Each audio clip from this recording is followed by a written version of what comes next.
Và tiếp ní cứ dương cho tụi đỏ sầm nét này sự cái đấy xóa sắc mai thì được phí cứ tình năng cùngสังคมคือดาวสร้างได้เนี่ยเราchia bần thìa bần thiền chu chúng ta miền smart thiết với chi chi vẹn miền chấm nét đắng nâng hạ các cái gia chỉ bố rót lọ đập bay tụt tua chúc chết không chỉ vật cho đẹp bỏ sái tôi sẽ nít đòi rót cụ thì họ không ở so sơ mai mốc mình chuyện ta cầm này mùi sẽ lấy đàm cỏ lồng nó bành hà chứ với chúng cục rút tay tại miền mầm non phong vật nhà trong bán nở chúc chơi cúp rụt diệt nó đầm ná chiều vắt nó bọc phụ kê mà nè nè là bay từ tua ban nở tiếp chúc chơi chẳng ní lúc ra na tại dụng chân tiếng nô khóm răng rải xoát xoay rô của chia chỉ hai nom ỏi miên chừng nè đấng bất ra cọt miên sa mặt thiệp bình lính miên kết ca nghĩa phơi mặt lò những chiếc xe nước cử miên ở tại chợ đặt kia để ra bị chiếc óประสาtớp chỉ ca ประสา ខចំណូលបញ្ហាពាក់ព័ន្ធនឹងចំណុចនេះហើយទើបមានប្រធានមួយបានលើកឡើងថាយុវជនត្រូវមានសមត្ថភាពវិជ្ជាជីវៈមានចំណេះដឹងនិងអាកប្បកិរិយាជាពលរដ្ឋល្អដើម្បីទទួលជោគជ័យក្នុងជីវិតចំណោទបញ្ហាតើប្រធានខាងលើនេះមានអត្ថន័យខ្លឹមសារយ៉ាងដូចម្តេចពីរតួសេចក្តីកឃ្លាភ្ជាប់សេចក្តីដើម្បីជាត្រីវិស័យក្នុងការចង្អុលបង្ហាញពីខ្លឹមសាររបស់ប្រធានឲ្យកាន់តែមានភាពច្បាស់លាស់ថែមមួយកម្រិតទៀតនោះ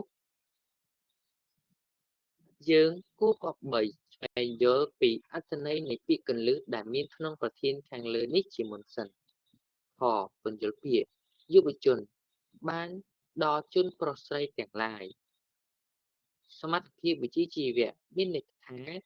ការមានចំណេះជំនាញយ៉ាងពិតប្រាកដច្បាស់លាស់លើកិច្ចការងារអ្វីមួយ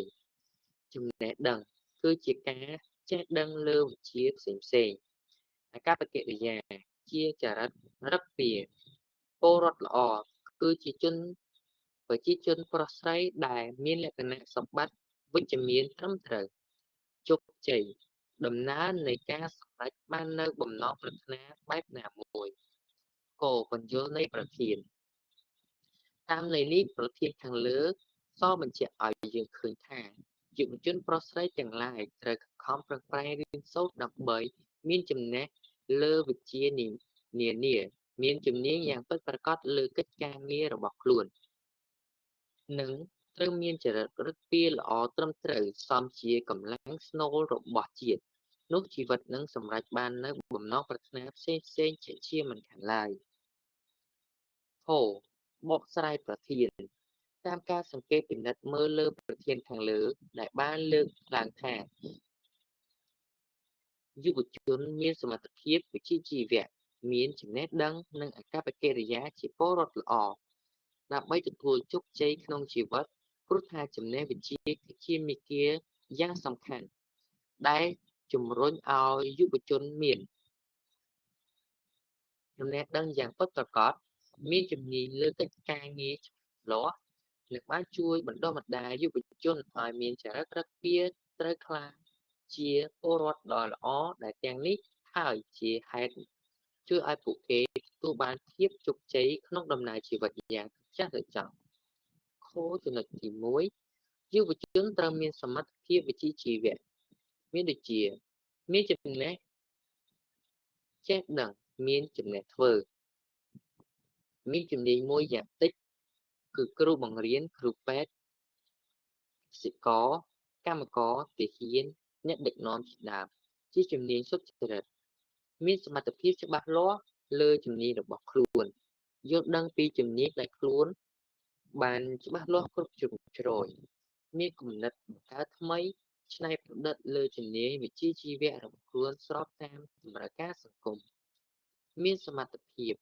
ក្នុងការទាញយកប្រយោជន៍ផ្សេងៗពីវិជ្ជាជីវៈប្រកបទៅដោយភាពត្រឹមត្រូវទំនាក់ទំនងដៃគូល្អប្រកួតប្រជែងដើម្បីភាពរីកចម្រើនមានទំនួលខុសត្រូវមានឆន្ទៈមានមនសិការ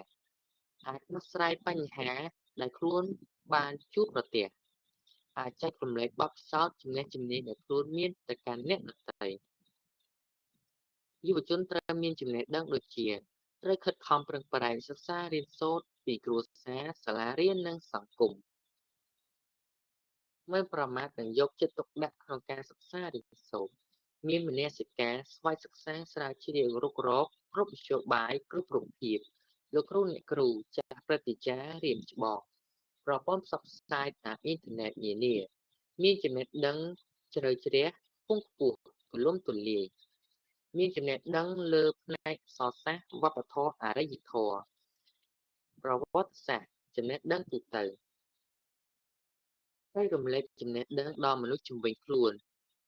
អ្នកចេះច្រើនបង្រៀនអ្នកចេះតិចអ្នកចេះបង្រៀនអ្នកមិនចេះអ្នកមិនចេះខិតខំស្វិតស្វែងរកការសិក្សាយុវជនត្រូវមានអាកប្បកិរិយាជាពលរដ្ឋល្អដូចជាមានតម្លៃជាមនុស្សមានឥរិយាបថល្អប្រពៃមានសីលធម៌ល្អសុជីវធម៌ល្អនិងគុណធម៌ល្អគោរពច្បាប់មានវិន័យយ៉ាងខ្ជាប់ខ្ជួនមានព្រហ្មវិហារធម៌ចំពោះមនុស្សផងគ្នាវាចាក់រាល់អំពើជាអកុសលប្រព្រឹត្តអំពើទាំងឡាយណាដែលជាកុសលគោរពឲ្យតម្លៃមិនត្រូវអាកាន់រស់នៅជាមួយគ្នាប្រកបដោយសន្តិភាពមិនបៀតបៀនមិនច្រណែននិន្ទាឈ្នានីសសាមគ្គីគ្នារួបរวมគ្នាមានមនសិការស្នេហាជាតិមាតុភូមិរួមគ្នាកសាងសង្គមជាតិគិតប្រយោជន៍រួមប្រយោជន៍ជាតិជាធំលះបង់ដើម្បីជាតិមានភាពរីកចម្រើនផលដែលទទួលបានពីភាពជោគជ័យយ៉ាងសមប្រកបក្នុងដំណើរជីវិត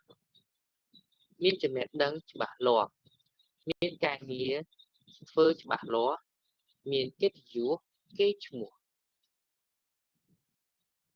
មានការគោរពពីមនុស្សជុំវិញខ្លួនរស់នៅមានសេចក្តីសុខសុភមង្គលក្នុងជីវិតស្ថានភាពគ្រួសារសង្គមជាតិកាន់តែមានការរីកចម្រើនរុងរឿងជានិរន្តរ៍ហើយជាមនុស្សដែលគេត្រូវការជាធនធានយ៉ាងសំខាន់ក្នុងការរួមចំណែកកសាងសង្គមជាតិ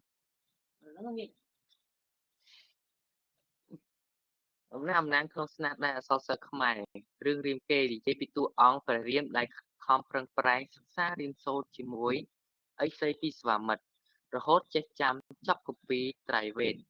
មានចំណេះដឹងខាងផ្នែក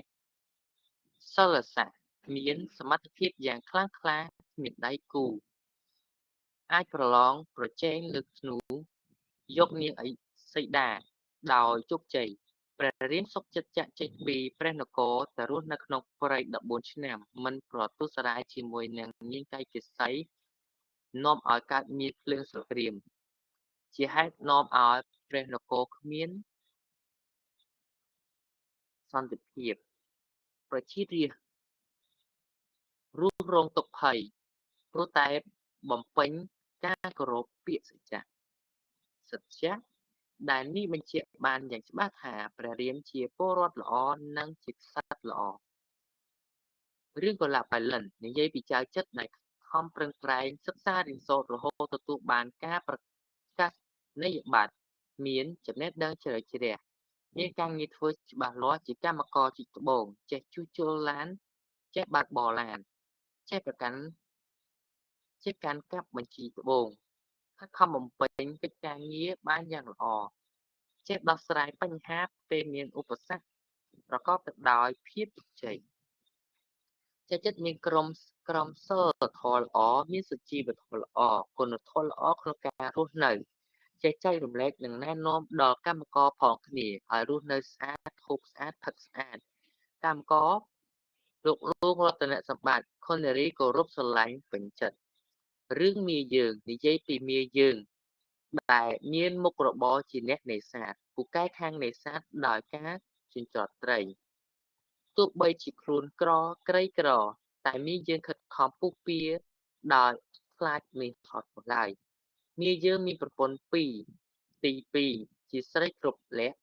ចេះជួយទុកដាក់ចេះរៀបចំ ចេះលក់ដូររាល់អ្វីៗដែលមាយើងរកបានរហូតពួកគេកសាងគ្រួសារមានភាពរីកចម្រើនរុងរឿងចេះចែករំលែកទានដល់អ្នកទីទាល់ផងដែរដោយឡែកនាងគ្រប់លក្ខជាអ្នកមានចំណេះដឹងត្បិតថាប្តីទីពីររបស់ខ្លួនមិនចេះលេខអក្សរខិតខំបង្រៀនដល់ស្វាមីហ្វឹកហាត់ឲ្យរត់តាមសេះរហូតធ្វើឲ្យមាយើងមានជំនាញលើផ្នែកនេះមួយទៀតបានទៅរស់នៅក្នុងព្រះបរមរាជវាំងការពារព្រះរាជាពីគ្រោះកាចនានារហូតទទួលបានភាពជោគជ័យរឿងមាយើងរឿងមេលាដួងចិត្តនិយាយពីទីប្រវត្តិដែលខិតខំប្រឹងប្រែងសិក្សារៀនសូត្រមានចំណេះដឹងខ្ពង់ខ្ពស់មានជំនាញលើភាសាខ្មែរបារាំងអង់គ្លេសនិងថៃមានការងារជាមន្ត្រីរាជការនិងជាមន្ត្រីរាជការដែលស្រឡាញ់ជាតិមាតុភូមិគិតពីប្រយោជន៍រួមមិនទទួលសំណូកពីថៅកែហុងឈីសមជាពលរដ្ឋល្អចូលរួមក្នុងសមរភូមិក្នុងការកម្ចាត់សៀមឈ្លានពានលះបង់មិនខ្លាចស្លាប់ដើម្បីជាតិដើម្បីភាពរុងរឿងនិងសេចក្តីសុខសន្តិភាពងសរុបការបកស្រាយសរុបសេចក្តីមកយុវជនត្រូវខិតខំប្រឹងប្រែងរៀនសូត្រក្រេបយកចំណេះវិជ្ជានានាដើម្បីកសាងខ្លួនឲ្យមានចំណេះដឹងយ៉ាងខ្ពង់ខ្ពស់កាលបើមានចំណេះដឹងហើយនោះក៏ត្រូវមានសមត្ថភាពវិជ្ជាជីវៈផងដែរដែលយុវជនគ្រប់គ្នាត្រូវការជាចាំបាច់ដើម្បីទទួលបាននូវផលប្រយោជន៍យ៉ាងសម្បូរបែបហើយយុវជនទាំងឡាយត្រូវប្រឹងប្រែងប្រតិបត្តិខ្លួនយ៉ាងណាឲ្យក្លាយជាពលរដ្ឋល្អផងដែរដែលទាំង3ចំណុចនេះហើយជាហេតុមួយជំរុញឲ្យដំណើរជីវិតរបស់យុវជនគ្រប់គ្នាទទួលបាននូវភាពជោគជ័យយ៉ាងត្រចះត្រចង់3សេចក្តីបញ្ចប់កវិតម្លៃប្រធានឆ្លងតាមការបកស្រាយរាល់ចម្ងល់ដែលមាននៅក្នុងប្រធានខាងលើនេះរួចមកយើងអាចវិតម្លៃប្រធានខាងលើនេះបានថាពិតជាមានអត្ថន័យយ៉ាងជ្រាលជ្រៅក៏ដូចជាផ្ដល់នូវគតិអប់រំយ៉ាងសម្បូរបែបដល់យុវជនគ្រប់រូបឲ្យខិតខំស្វះស្វែងរកវិជ្ជា